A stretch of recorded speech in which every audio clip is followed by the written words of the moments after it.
Hello everyone, welcome to TSET. నేను మీ లింగదాస్. వివిధ పోటీ పరీక్షలకి ప్రిపేర్ అవుతున్న అభ్యర్థుల కోసం టీసెట్ వారు అందిస్తున్న శిక్షణా తరగతుల్లో భాగంగా మనం ప్యూర్ మ్యాథ్స్ అనే టాపిక్లోంచి ఎల్సీఎం అండ్ హెచ్సిఎఫ్ని డిస్కస్ చేస్తూ ఉన్నాం. గత 2 క్లాసుల్లో మనం ఎల్సీఎం అండ్ హెచ్సిఎఫ్ పైన పూర్తి స్థాయి అవగాహన కలిగి ఉన్నారనుకుంటున్నాను. సో ఈరోజు దీనికి సంబంధించి కొన్ని అప్లికేషన్ టైప్ ఆఫ్ క్వశ్చన్స్తో పాటు గత ఎగ్జామ్స్లో వచ్చిన వివిధ రకాల ప్రశ్నల్ని డిస్కస్ చేద్దాం. So don't miss the session till the end.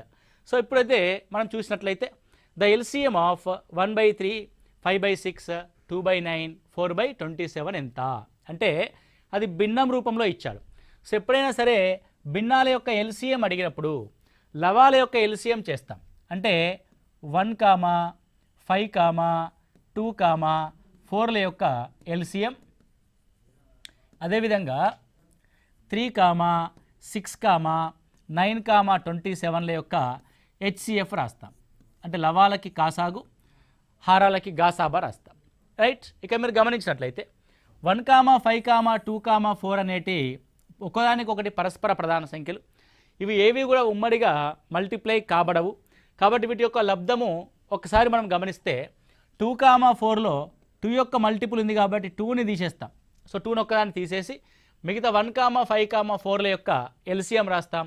1, 5, 4ల యొక్క ఎల్సిఎం ఏమవుతుందంటే 5 4 20 అవుతుంది. కాబట్టి న్యూమరేటర్ 20 వస్తుంది. డినామినేటర్లో కనుక గమనిస్తే 3, 6, 9, 27 ఏదైనా ఒక సంఖ్య యొక్క మల్టిపుల్ ఉంటే మల్టిపుల్ని తొలగిస్తాం గాసాబా కనుక్కోవడంలో. 3 3 9 మల్టిపుల్ని తొలగిస్తాం. 3 2 6 మల్టిపుల్ని తొలగిస్తాం. ఒక సంఖ్య యొక్క గుణిజాలు కనుక ఉంటే ఆ సంఖ్య వాటి యొక్క గాసాబా అవుతుంది. 3 6 9 27 యొక్క గాసాబా ఎంత అంటే 3. So option C is the answer, 20/3. Okay, 20/3. Simple thing. Next one, the HCF of 2, 8, 64 and 10/3, 9, 8, 27. Okay, 27. So మళ్ళీ ఫ్రాక్షన్స్ ఇచ్చాడు కానీ ఈసారి హెచ్సిఎఫ్ అంటున్నాడు. కాబట్టి ఏం చేయాలి? చిన్న చేంజ్, లవాలకి హెచ్సిఎఫ్ రాస్తాం. 2, 8, 64, 10ల యొక్క HCF highest common factor. Denominators ఏవైతే ఉన్నాయో 3, 9, 81, 27ల యొక్క ఎల్సిఎం. ఓకే, ఇవ్వబడిన సంఖ్యల్లో గుణిజాలు కనుక ఉంటే హెచ్సిఎఫ్కి ఏ విధంగా తీసుకుంటున్నాము, ఎల్సిఎంకి ఏ విధంగా తీసుకుంటున్నాము అన్న అంశాన్ని మనం ఇక్కడ చూస్తూ ఉంటాం. ఒకసారి చూడండి. సో నౌ హెచ్సిఎఫ్ కనుక్కునేటప్పుడు ఒక సంఖ్య యొక్క గుణిజం ఉంటే ఆ గుణిజాన్ని తీసేస్తాం. 2 యొక్క గుణిజం 10 తీసేస్తాం. 2 యొక్క గుణిజం 64 తీసేస్తాం. 2 యొక్క గుణిజం 8 తీసేస్తాం. ఇక మిగిలినది ఏంది? 2 ఓన్లీ. కాబట్టి వాటి యొక్క హెచ్సిఎఫ్ 2. నెక్స్ట్ ఎల్సిఎంలో ఒక సంఖ్య యొక్క గుణిజం ఉంటే సంఖ్యను తీసేస్తాం. 3 3 9, 3ని తీసేస్తాం. 9 9 81, 9ని తీసేస్తాం. 27 3 81, 27ని తీసేస్తాం. అంటే మనం ఎల్సిఎం అండ్ హెచ్సిఎఫ్ కనుక్కునే ప్రక్రియలో భాగంగా ఒక సంఖ్య యొక్క గుణిజాలు కనుక మిగతా సంఖ్యలో మనకు కనబడితే హెచ్సిఎఫ్ కనుక్కునే సందర్భంలో సంఖ్య యొక్క గుణిజాలని తొలగించి మిగతా వాటికి హెచ్సిఎఫ్ కనుక్కుంటాం. కాసావు కనుక్కునే ప్రక్రియలో సంఖ్య యొక్క గుణిజాలు కనబడితే సంఖ్యల్ని తొలగించి గుణిజాలని పరిగణలోనికి తీసుకుంటాం. సో 3 3 9, 3ని తొలగించాం. 9 9 81, 9ని తొలగించాం. 27 3 81, 27ని తొలగించాం. Okay, so this is the concept. So by 81. కాబట్టి what is the answer? 2/81. Okay, very clear. Next one, the HCF of 0.54, 1.8, 7.2 is. ఏం కనుక్కోమంటున్నాడు? మనల్ని హెచ్సిఎఫ్ కనుక్కోమంటున్నాడు. ఇవే సంఖ్యలు? దశాంశ సంఖ్యలు. కాబట్టి దశాంశ సంఖ్యల యొక్క హెచ్సిఎఫ్ కనుక్కోవాల్సి ఉంటుంది. So now 0.54, 1.8, 7.2. సో మనం చేయాల్సింది ఏంది? గరిష్టంగా పాయింట్ తర్వాత ఎన్ని డిజిట్స్ ఉన్నాయి? 2 డిజిట్స్. సో ప్రతి సంఖ్యకు కూడా పాయింట్ తర్వాత 2 డిజిట్స్ ఉండే విధంగా సున్నాల్ని యాడ్ చేసుకుంటాం. కాబట్టి ఇక్కడ 0 పెడతాం, ఇక్కడ కూడా 0 పెడతాం. రైట్. ఇప్పుడు ప్రతి సంఖ్యలోంచి పాయింట్ని తొలగించి మనం ఆ సంఖ్య యొక్క క్రమాన్ని రాస్తాం. 054 అంటే 54, 180 అంటే విలువ 180, 720 అంటే విలువ 720. ఇప్పుడు వీటికి హెచ్సిఎఫ్ కనుక్కోవడానికి మనం ప్రయత్నం చేస్తాం. Find the HCF for the given things. ఇప్పుడు మీరు చూడండి 54 ఉంది అండ్ 720 ఉంది, 180 ఉంది. ఒకదానితో ఒకటి ఏవైనా గుణిజాలు అవుతాయో కాదో ఒకసారి చెక్ చేయండి. సో 54 5 5 4 22 పైకి 5 25 కాదు. సో 180ని కనుక గమనిస్తే 18 2 36, 18 4 72. సో గాసాబా కనుక్కునేటప్పుడు మనం కనుక్కోవాల్సింది ఏంది? హెచ్సిఎఫ్. హెచ్సిఎఫ్ కనుక్కునేటప్పుడు ఒక సంఖ్య మరియు సంఖ్య యొక్క గుణిజం ఉంటే మనం ఆ గుణిజాన్ని తొలగించి ఆ మిగతా రెండింటికి మనం ఏం చేస్తామండి? హెచ్సిఎఫ్ కనుక్కోవడానికి ప్రయత్నం చేస్తాం. 54, 180 యొక్క హెచ్సిఎఫ్ని రాద్దాం. సో 54, 180 యొక్క హెచ్సిఎఫ్ ఏమవుతుంది అని ఒకసారి కనుక గమనిస్తే 2 3 చేత కామన్గా కొట్టుకుపోతాయి. 3 1 3, 3 8 24, 3 6 18. అగైన్ 3 చేత క్యాన్సిల్ అవుతాయి. 3 6 18, 3 20 60. అగైన్ 2 చేత క్యాన్సిల్ అవుతాయి. 2 3 6, 2 10 20, 3, 10 క్యాన్సిల్ అవ్వవు. హెచ్సిఎఫ్ కనుక్కునే ప్రక్రియలో క్యాన్సిల్ అవ్వకపోతే వాటిని పక్కన పెట్టేసి వేటి చేత క్యాన్సిల్ అయ్యాయో ఆ యొక్క నెంబర్స్ని తీసుకుంటాం. 3 3 9, 9 2 18. ఓకే. సో ఇది 54, 180, 720 యొక్క హెచ్సిఎఫ్ 18. నీకు కావాల్సింది 0.54, 1.80, 7.20 యొక్క హెచ్సిఎఫ్. అంటే డెసిమల్ తీసేసిన తర్వాత వచ్చిన హెచ్సిఎఫ్. డెసిమల్ ఉండగా ఏమొస్తుందంటే దీనికి డెసిమల్ని చేర్చాలి. ఎప్పుడు? 1, 2 డిజిట్స్ తర్వాత. 1, 2 డిజిట్స్ తర్వాత that is 0.18, 0.18. So what is the HCF?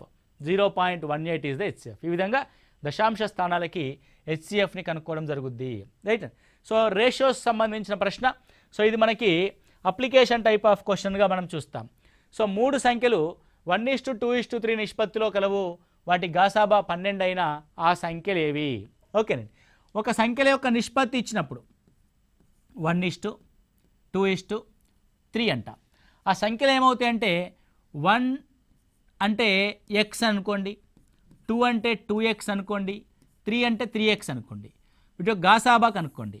X చేత అన్నీ cancel కాబడతాయి. x1 x, x2 2, x3 3. 1, 2, 3 మళ్ళీ క్యాన్సిల్ కాబడవు.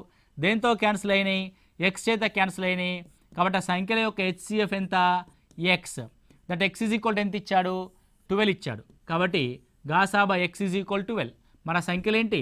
12 into x అంటే ఒక ఎక్స్ కాబట్టి 12x. సారీ, ఎక్స్ కాబట్టి 12. సో 2x అంటే 2 12s 24. 3x అంటే 3 12s 36. So what are the option? So 12, 24, 36 is our option. Okay, very simple అండి. ఏవైనా సంఖ్యల యొక్క గాసాబా కోసం సంఖ్యల నిష్పత్తుల్లో ఉండి వాటి యొక్క గాసాబా కనుక ఇస్తే, గాసాబా 12 అని ఇస్తే ఆ నిష్పత్తులకి గాసాబాని మల్టిప్లై చేయండి. 12 1 12, 12 2 24. So 12 3s 36. So that numbers are 12, 24, 36. Okay, next one. 2 సంఖ్యల యొక్క నిష్పత్తి 3:4. వాటి గాసాబా 4 అయితే కాసాగు ఎంత? గాసాబా ఇచ్చాడు, వాటి కాసాగు కనుక్కోవాలి. Very simple. ఇప్పుడు ఫర్ ఎగ్జాంపుల్ మీకు ఇందాకే ఒక హింట్ ఇచ్చాం. 3:4 దాని యొక్క హెచ్సిఎఫ్ ఉంటే హెచ్సిఎఫ్ ఎంత? 4. So the 2 numbers are 4 3s 12, 4 4s 16. 12, 16 యొక్క ఎల్సిఎం కనుక్కోమంటున్నాడు. 2 చేత క్యాన్సిల్ కాబడతాయి. 2 6, 2 8, 2 3, 2 4. సో 3, 4 క్యాన్సిల్ కాబడవు కాబట్టి 2 2 4, 4 12, 12 4 48. So what is the LCM? 48 is the LCM. Right. ఇది ఒక ప్రొసీజర్. సో దీన్ని ఇంకొక కొంచెం షార్ట్కట్లో కనుక చేస్తే, సో ఎప్పుడైతే మనకి వాటి యొక్క నిష్పత్తి ఇచ్చి వాటి గాసాబా ఇస్తాడు, నిష్పత్తి ఇచ్చి గాసాబా ఇస్తాడు. నిష్పత్తిని అబ్జర్వ్ చేయాలి. 3, 4లకి ఏమైనా ఉమ్మడి కారణాంకం ఉంటుందా లేదా? లేదు. కాబట్టి ఏం చేస్తామంటే సింపుల్గా 3 into 4 into ఆ గాసాబా 4 రాస్తాం. అదే ఎల్సిఎం అవుద్ది.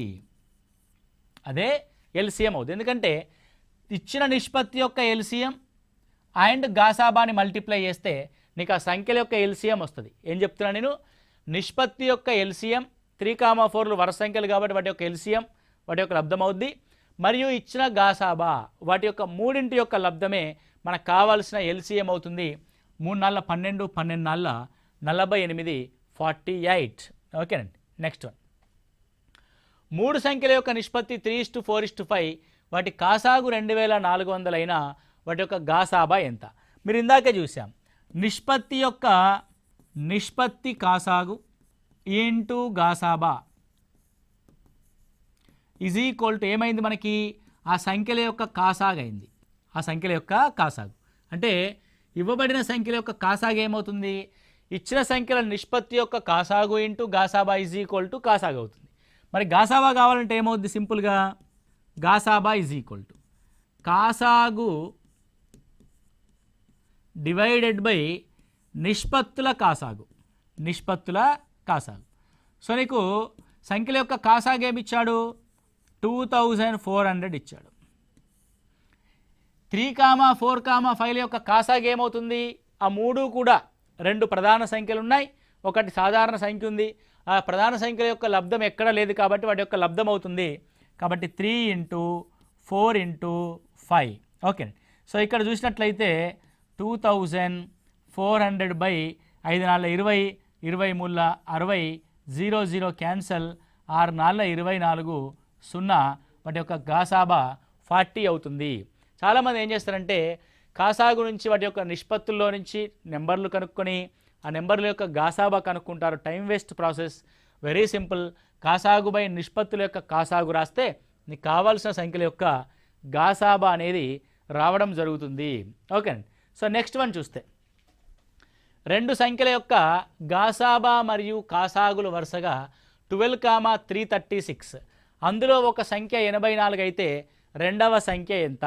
ఇక్కడ ఏమంటున్నారంటే ఏవైనా 2 సంఖ్యలు ఉంటే n1, n2 ఉంటే ఆ సంఖ్యల యొక్క కాసాగు L, గాసాబా H అయితే, LCM, HCF అయితే వాటి మధ్య సంబంధము. ఓకే అండి. So relation between LCM and HCF to the given 2 numbers. 2 సంఖ్యలకు మాత్రమే అండి. రైట్ అండి. ఏమవుతుందంటే ఇప్పుడు n1 × n2 is equal to LCM × HCF. So n1, n2లు ఏమున్నాయంటే 12 × 336 is equal to L × H. Okay. L × H 12 × 336. n1 × n2 అంటే n1 ఒక సంఖ్య 84 ఉంది, రెండో సంఖ్య n2ని కనుక్కోవాలి. ఓకే. 12 ఏళ్ళ 84, 7 చేతి దీన్ని క్యాన్సిల్ చేస్తే 7 నాళ్ళ 28, 5 మిగులుద్ది, 7 8 56. The second number was 48. So what is the second number? 48 is the second number. Okay అండి. Very simple. కాబట్టి 2 సంఖ్యలు మరియు వాటి LCM మరియు HCF మధ్య రిలేషన్షిప్ ఏంటి అంటే n1 × n2 is equal to LCM × HCFగా మనం చూస్తాం. 2 సంఖ్యల లబ్ధం 324, వాటి గాసాబా 3, వాటి కాసాగు ఎంత? లబ్ధం ఆల్రెడీ ఇచ్చేశాడు. So the 2 numbers of product n1 × n2 is equal to 324, that is equal to LCM × HCF. So 324 already వాటి యొక్క లబ్ధం మన దగ్గర ఉంది అండ్ గాసాబా కూడా ఉంది కాబట్టి LCMని కనుక్కోవాలి. గాసాబా × 3. సో 3తో క్యాన్సిల్ చేస్తే 3 × 3 0, 3 × 24. ఇట్ విల్ బి 108 మన యొక్క LCM అవుతుంది. ఓకే. నెక్స్ట్ వన్ 105, 1001, 2436లని నిశ్శేషంగా భాగించే గరిష్ట సంఖ్య ఏది? సో ఎప్పుడైనా సరే ఇవ్వబడిన సంఖ్యల్ని నిశ్శేషంగా భాగించే గరిష్ట సంఖ్య భాగించేది ఏదండి? భాజకము. కాబట్టి గాసాబా కనుక్కోవాలి. ఏం కనుక్కోవాలి? గాసాబా కనుక్కోవాలి. సో ఇచ్చిన సంఖ్యల్ని గరిష్టంగా భాగించే సంఖ్య అన్నప్పుడు ఫస్ట్ మనం గరిష్ట సంఖ్యని చెక్ చేసుకోవాలి. ఇచ్చిన గరిష్ట సంఖ్య ఏది? 21. 21 అంటే 3తో డివిజబుల్ అవ్వాలి, 7తో డివిజబుల్ అవ్వాలి. 3తో 1001 డివిజబుల్ అవ్వదు కాబట్టి 21 ఈజ్ నాట్ అవర్ ఆన్సర్. ఆ తర్వాత హైయెస్ట్ నెంబర్ ఏంది? 11. ఇచ్చిన సంఖ్యలు 11 చేత భాగించబడతాయా లేదా అన్నది ఒకసారి చూస్తే 105 11 చేత భాగించబడదు, ఎందుకంటే 11 9 99, 11 10 110, 105 నెవర్ డివిజబుల్ విత్ 11, కాబట్టి 11 కూడా మన ఆప్షన్ కాదు. నెక్స్ట్ 7ని కనుక గమనిస్తే 7తో చూస్తే, సో 7 అనేది 105 చేత భాగించబడుతుందా లేదా అని ఒకసారి చూస్తే, సో 7 1 7, 7 5 35, సో 7తో క్యాన్సిల్ చేస్తే 7 1 7, 7 4 28, 7 3 21, 7తో చూస్తే 7 3 21, 7 4 28, 7 5 36. So which is the option? That is the option option B. 7 మాత్రమే ఇవ్వబడిన సంఖ్యల్ని గరిష్టంగా భాగించబడే సంఖ్య. ఆప్షన్ని చూసి ఎవడు భాగిస్తాడో దాన్ని మనం ఆన్సర్గా డిసైడ్ చేస్తాము. నెక్స్ట్ వన్, 2 కుండల కొలతలు 120,56 లీటర్స్. 2 కుండల్లోని ద్రవాన్ని కొలవగలిగిన అతి గరిష్ట కొలత ఎంత? Okay right. మీరు ఇక్కడ గమనించాల్సింది ఏంటంటే, ఇవ్వబడిన సంఖ్యలు ఎల్సిఎం కనుక్కోవాలన్నా హెచ్సిఎఫ్ కనుక్కోవాలన్నా అనే సందర్భం వచ్చినప్పుడు ఆ గరిష్ట కొలత ఏదైతే మెజర్మెంట్స్ ఉంటాయో, మెజర్మెంట్ ప్రాబ్లమ్స్ అన్నీ కూడా హెచ్సిఎఫ్ మెజర్మెంట్ను చూపిస్తాయి. కొలతలు, all measurements are finding the HCF of given numbers. కాలానికి సంబంధించిన ప్రశ్నలన్నీ కాసాకు సంబంధించినవి, కొలతలకు సంబంధించిన ప్రశ్నలన్నీ గాసాబాకు సంబంధించినవి. కాబట్టి ఇవ్వబడిన 120,56 యొక్క గాసాబాని మనం ఇక్కడ కనుక్కోవాల్సి ఉంటుంది. 120,56 యొక్క గాసాబా. సో 120,56 యొక్క ఎల్సిఎం హెచ్సిఎఫ్ ఏమవుతుందో ఒకసారి చూస్తే, 2 కూడా 2 చేత భాగించబడతాయి. 2 60ల, 2 28ల. 2 చేత భాగించబడతాయి. 2 30ల, 2 14ల. 2 చేత భాగించబడతాయి. 2 15ల, 2 7ల. ఓకే, కాబట్టి 15,7 మళ్ళీ భాగించబడవు కాబట్టి దీన్ని వదిలేస్తాం. సో 2 2 4, 4 2 8, 8 లీటర్ల చేత మనం కొలుస్తాం. 8 లీటర్లు అంటే 8000 సెంటీమీటర్ క్యూబ్. ఓకే అండి, 8 లీటర్లు అంటే ఎంత అండి? 8000 సెంటీమీటర్ క్యూబ్. లీటర్లను మనము సెంటీమీటర్ క్యూబ్లోకి మలిస్తే 1000 సెంటీమీటర్ క్యూబ్ అంటే 1000 cc is equal to 1 litre అవుతుంది. కాబట్టి 8000 cc అనేది మనకు ఆన్సర్గా ఇచ్చాడు. కాబట్టి చాలా జాగ్రత్తగా మీరు ఇక్కడ చూసుకోవాల్సి ఉంటుంది. అయ్యో 8 లేదు కదా అనుకోద్దు, 8000 ఉంది. Both are same. 15, 25, 40 మరియు 75లచే భాగించబడే 4 అంకెల అతిపెద్ద సంఖ్య ఏది? భాగించబడే సంఖ్య, భాగించే సంఖ్య గాసాబా అవుతుంది. భాగించబడే సంఖ్య అంటే 15 చేత భాగించబడేది, 25 చేత భాగించబడేది, 40 చేత భాగించబడేది, 75 చేత భాగించబడేది. భాగించబడే సంఖ్య కాసాగు అవుతుంది. ఓకే, సో ఫస్ట్ ఏం చేయాలంటే 15, 25, 40, 75ల యొక్క కాసాగు కనుక్కోవాలి. Finding the LCM. ఎల్సిఎం కనుక్కునే క్రమంలో ఒక సంఖ్య యొక్క మల్టిపుల్ కనుక ఉంటే ఆ సంఖ్యని తీసేసి మిగతా వాటికి కనుక్కుంటాం. 25 మూల 75, 25ని తీసేసి కేవలం 40కి 75కి మాత్రమే ఎల్సిఎం కనుక్కున్నాం. చూడండి, ఇచ్చిన 4గిట్లో 2 తీసేస్తే సగానికి సగం మనకి టైం సేవ్ అవుద్ది. రైట్, నా 5తో క్యాన్సిల్ అవుద్ది. 5 8ల 40, 5 25ల 75, 5 20ల 75, 5 15ల 75. సో 5 15ల 75. 8, 15 మళ్ళీ దాంతో క్యాన్సిల్ అవుతాయా? అవ్వవు. 5 8ల 40, 15 4ల 60 అంటే దట్ ఎల్సిఎం ఈజ్ 600. ఎల్సిఎం ఎంత అండి? 600 అవుద్ది. నేను అడిగింది 4 అంకెల అతిపెద్ద సంఖ్య. ఓకే, నీకు తెలిసిన 4 అంకెల అతిపెద్ద సంఖ్య ఏది? నాకు తెలిసి 4 అంకెల అతిపెద్ద సంఖ్య 9999. సో వాడు ఇచ్చిన 4 అంకెల అతిపెద్ద సంఖ్యను తీసుకొని ఇది 600 చేత డివిజన్ అయిందనుకోండి, ఇదే మన ఆన్సర్ అవుద్ది. డివిజన్ కాకపోతే ఏమవుద్దో చూద్దాం. వెన్ వి క్యాన్సల్డ్ విత్ 600, 600 ఎక్కం 600, యూ విల్ గెట్ 3999 కిందికి వస్తుంది. 600 6ల 3600 and the remainder will be 399. అంటే మనము 9999ని నిశ్శేషంగా భాగించబడే సంఖ్యగా అనుకున్నాము, కానీ నిశ్శేషంగా భాగించబడలేదు. నిశ్శేషంగా భాగించబడాలంటే శేషం 0 రావాలి, కానీ శేషం ఎంత వచ్చింది?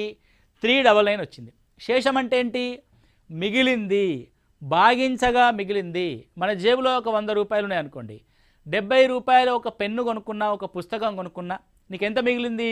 30 మిగిలింది. అంటే 70 పోను మిగిలింది. అంటే పుస్తకం యొక్క ఖరీదు 70 మిగిలింది మన శేషం. ఒకవేళ మన దగ్గర శేషం లేకపోతే 70కి 70 సమర్పయామి. సో ఇప్పుడు 9999లో నీ దగ్గర 9,999 రూపాయలు ఉన్నాయి. నువ్వు ఖర్చు పెట్టగా 600 రూపాయల చేత ఖర్చు పెట్టగా 399 మిగిలాయి. ఒకవేళ మిగలకుండా ఉండాలి అని అంటే నీ దగ్గర 9,999 ఉండకూడదు. ఎంత ఉండాలి? 9999లో మిగిలిన 399 లేవనుకో, మిగులుతాయి నీ దగ్గర? మిగలవు. కాబట్టి కేవలం 9600 ఉందనుకోండి, రూపాయి కూడా మిగలదు. కాబట్టి మన యొక్క ఆన్సర్ ఏంది? ఖచ్చితంగా డివిజబుల్ అయ్యేది 9600 is our answer. Okay. So ప్రక్రియ ఏంటి? ఎల్సిఎం కనుక్కోవాలి, ఇవ్వబడిన 4 అంకెల గరిష్ట సంఖ్య చేత ఎల్సిఎంని భాగించాలి, శేషం వస్తుంది, ఆ శేషాన్ని తీసేయాలి. Okay right. దాన్ని ఇక్కడ మీరు రాసుకోండి. First step, find out the LCM. LCM కనుగొనాలి. నెక్స్ట్ సెకండ్ స్టెప్, ఎన్ని అంకెల సంఖ్య అన్నాడు? 4 అంకెల సంఖ్యనని, 3 అంకెల సంఖ్యనని, 5 అంకెల సంఖ్యనని, 10 అంకెల సంఖ్యనని. ఎన్ అంకెల సంఖ్య అంటున్నాను నేను ఇక్కడ. ఎన్ అంకెల గరిష్ట సంఖ్య తీసుకొని, ఎన్ అంకెల గరిష్ట సంఖ్యను తీసుకొని ఎల్సిఎం చేత భాగించాలి. దేని చేత భాగించాలి? ఎల్సిఎం చేత భాగించాలి. నెక్స్ట్ థర్డ్ స్టెప్, ఎల్సిఎం చేత భాగించినాక మనకి శేషం మిగులుద్ది. సో ఈ ఎన్ అంకెల గరిష్ట సంఖ్య నుంచి ఏం చేయాలండి? మళ్ళీ ఎన్ అంకెల గరిష్ట సంఖ్య నుంచి, ఎన్ అంకెల గరిష్ట సంఖ్య నుంచి శేషాన్ని తీసేయాలి, మైనస్ శేషం. So that is our answer 9600. ఇలా 3 స్టెప్స్లో మనకి ఇవ్వబడిన సమస్య అనేది సాల్వ్ చేయబడుతుంది. Okay clear. నెక్స్ట్ వన్, 12, 15, 18చే నిశేషంగా భాగించబడే 5 అంకెల అతి చిన్న సంఖ్య ఏది? ఇందాక గరిష్ట సంఖ్య రాసాం, ఇప్పుడు అతి చిన్న సంఖ్య రాద్దాం. 5 అంకెల అతి చిన్న సంఖ్య. Right and so same procedure. 5 అంకెల అతి చిన్న సంఖ్య తీసుకుంటాం ఎల్సిఎం. 5 అంకెల అతి చిన్న సంఖ్య first LCM. The second step, 5 అంకెల అతి చిన్న సంఖ్య. అతి చిన్న సంఖ్య అంటే ఏమవుద్దంటే 1 పక్కన 4 సున్నాలు పెడితే అది 5 అంకెల అతి చిన్న సంఖ్య అవుతుంది. దాన్ని ఎల్సిఎం చేత డివైడ్ చేస్తా. డివైడ్ చేసిన తర్వాత ఇక్కడ ఒక చిన్న మతలబు ఉంటుంది చూడండి. ఆ 5 అంకెల అతి చిన్న సంఖ్యని, 5 అంకెల అతి చిన్న సంఖ్య నుంచి ఖచ్చితంగా శేషం మిగులుద్ది. శేషాన్ని తీసేయాలి. ఓకే. ఫర్ ఎగ్జాంపుల్ ఇప్పుడు ఏదైనా సరే 5 అంకెల అతి చిన్న సంఖ్య ఉందనుకోండి, ఏదైనా సరే అతి చిన్న సంఖ్య ఒక్కటి శేషం వచ్చింది అనుకోండి, దీన్ని తీసేస్తే ఏమవుద్ది? 9999 అవుద్ది. 4 అంకెలుగా మారిపోద్ది. అయ్యో మనకు కావాల్సినది 5 అంకెల సంఖ్య. నువ్వు శేషాన్ని తీసేస్తే ఏమవుతుంది? 4 అంకెల సంఖ్యగా మారిపోద్ది. కాబట్టి ఏం చేయాలంటే ఇప్పుడు దీనికి మళ్ళీ తిరిగి ఎల్సిఎంని కలుపుకోవాలి. ఇది ఒక్కటి ఎక్స్ట్రా చేయాలి. శేషాన్ని మాత్రమే తీసేస్తే నీకు 4 అంకెల గరిష్ట సంఖ్య ఏర్పడుతుంది. శేషాన్ని కాకుండా ఎల్సిఎంని కూడా కలుపుకున్నాం అనుకోండి, ద నెక్స్ట్ నెంబర్ అదే 5 అంకెల కనిష్ట సంఖ్య అవుతుంది. That is our answer. మీరు ఈ ప్రొసీజర్లో చేయండి. నేనేం చేస్తానంటే ఇప్పుడు 12, 15, 18 ఉన్నాయి కదా, ఆప్షన్స్ ద్వారా నేను ఐడెంటిఫై చేయడానికి ట్రై చేస్తా. ఐడెంటిఫై చేయడానికి ఆప్షన్స్ ద్వారా ట్రై చేస్తా. నాకు ఇందులో ఈజీగా దొరికింది ఏంటంటే 18.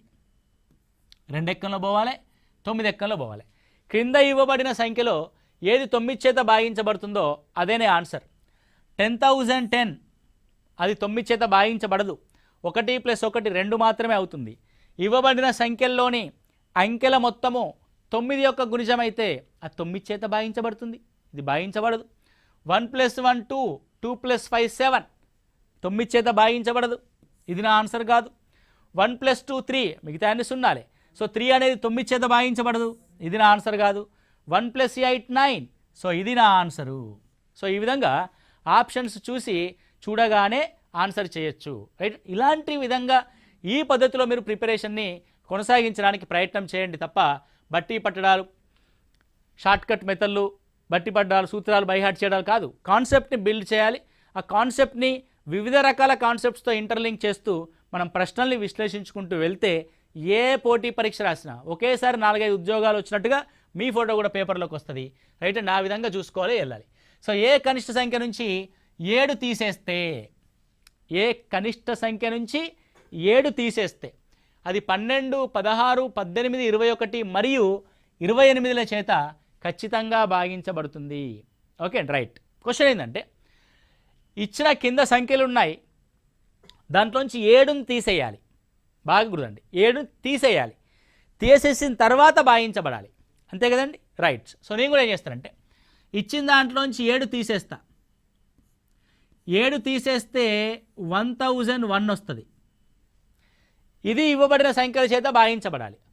సో ఇక్కడ నా యొక్క మాస్టర్ ఉన్నాడు పాపం, 18 ఉందంటే మనకు క్వశ్చన్ ఈజీ.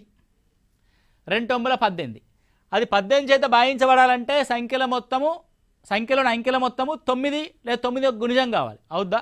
అవదు. కాబట్టి వీడు మన ఆన్సర్ కాదు.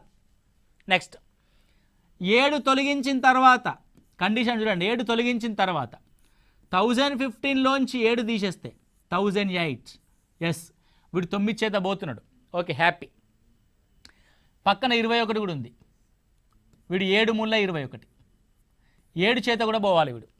అంటే 1008 అనేది 7 ఎక్కంలో పోతుందా లేదా అని ఒకసారి మనం చెక్ చేస్తే 7తో భాగించడం మీకు ఎప్పుడు రొటీన్గా ఉంటుంది కదండి. 7 యొక్క భాజనీయత సూత్రాన్ని అప్లై చేద్దాం. 7 యొక్క భాజనీయత సూత్రం ఏంటంటే చివరిలో ఉన్న 8 ఉంది కదా, 8ని పక్కన పెట్టి మిగతా సంఖ్యను రాద్దాం. 100. 8ని డబల్ చేసి తీసేయండి. 100లోంచి 16 తీసేస్తే 84. ఓకే, మళ్ళీ 84లో చివరి సంఖ్యను పక్కన పెట్టి ఓన్లీ 8 రాయండి. మళ్ళీ ఆ చివరి సంఖ్యను డబల్ చేయండి. నీకు శేషం అంటే ఫలితం కనుక 0 వచ్చినా, ఫలితం కనుక 7 వచ్చినా అది 7 ఎక్కంతో పోతుంది. అంటే 1008 7 ఎక్కంతో పోతుంది, 7 మూల 21తో కూడా పోతుంది. 28 7 ఎక్కంతో పోతుంది, 4 ఎక్కంతో పోతుంది. 12 4 మూల 12తో పోతుంది. 16 పోతుంది. కాబట్టి which is the answer? 1015 is our answer. మిగతా అయిపోవచ్చు చూడండి. 7తో తీసేస్తే దిస్ ఈజ్ 1015, ఇది ఇక్కడే సతికిలబడ్డ 9 చేత పోదు. 1032 - 7 1025, 5 2 7 7 1 8 9 చేతనే పోవట్లే. మనకు 9 చెప్పాం కదా, మన యొక్క 9 హీరో ఎల్సిఎం అండ్ హెచ్సిఎఫ్లో 9 యొక్క గుణిజం కనబడ్డదంటే 9 చేత భాగించబడేది ఉన్నాయా లేవా చెక్ చేసుకుంటే చూడగానే మనం ఆన్సర్ పెట్టచ్చు. So this is our answer without doing any procedure. మరి ఏంటి సార్ ప్రొసీజర్ ఏంటి మాస్టర్ అని అంటే, ఇవ్వబడిన సంఖ్యల యొక్క ఎల్సిఎం కనుక్కోవాలి. ఏ సంఖ్య ఇవ్వబడిన సంఖ్యల చేత భాగించబడుతుంది? ఎప్పుడు? 7ని తీసేయమన్నాడు కాబట్టి సెకండ్ స్టెప్లో ఏం చేయాలంటే ఆ ఇచ్చిన ఎల్సిఎంకి 7ని కలుపుకోవాలి. అది మన ఆన్సర్ అవుతుంది. అంటే వాటి యొక్క ఎల్సిఎం 1008 వస్తుంది. 1008కి 7 కలిపితే నీ ఆన్సర్ వస్తుంది. అంటే ఇచ్చిన ఆప్షన్ వస్తుంది 1015. సో 1015లో 7 తీసేస్తే 1008, అది నిశేషంగా భాగించబడుతుంది. Okay right. So this is the applications of divisibilities పైన ఎల్సిఎం యొక్క అప్లికేషన్స్. ఓకే, నెక్స్ట్ క్లాస్లో the real life applications of LCM and HCF కూడా చూద్దాం. Very very important chapter. Okay right and so ఈ క్లాసెస్ని రెగ్యులర్గా ఫాలో అవుతూ నోట్స్ ప్రిపేర్ చేసుకొని మళ్ళీ ప్రాక్టీస్ చేస్తే ఖచ్చితంగా పోటీ పరీక్షలో విజయం మీ సొంతం అవుతుందని మనస్ఫూర్తిగా కోరుకుంటున్నాను. Thank you. All the best.